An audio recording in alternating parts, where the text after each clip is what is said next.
Pwede po ba fully paid yung kulang na contribution? 3 months na lang po kasi para mag 24 months.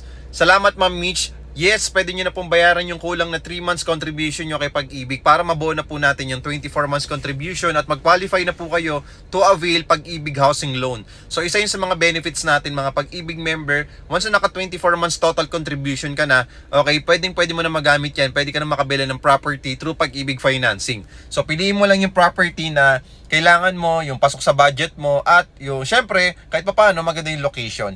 And yung gusto mo talaga, Ma'am Mitch, okay? So kung gusto mo rin dito sa amin, 10,000 cash out ang ilalabas mo through Pag-ibig Financing, wala ka pang down payment na ilalabas, kami pang bahala mag-process lahat.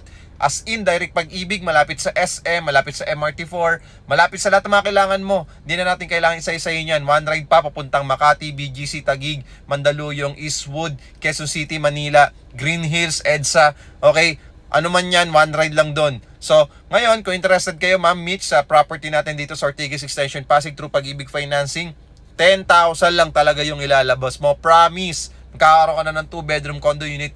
Within 30 days, malilipatan mo na agad. Kami pang bahala sa lahat ng processing ng papers mo. Okay, mag-follow muna bago kayo mag-message at mag-comment para makita ko po yung inquiry po ninyo. Paki-share po at paki-heart na rin po itong video na to. Thank you, Ma'am Mitch, and see you soon.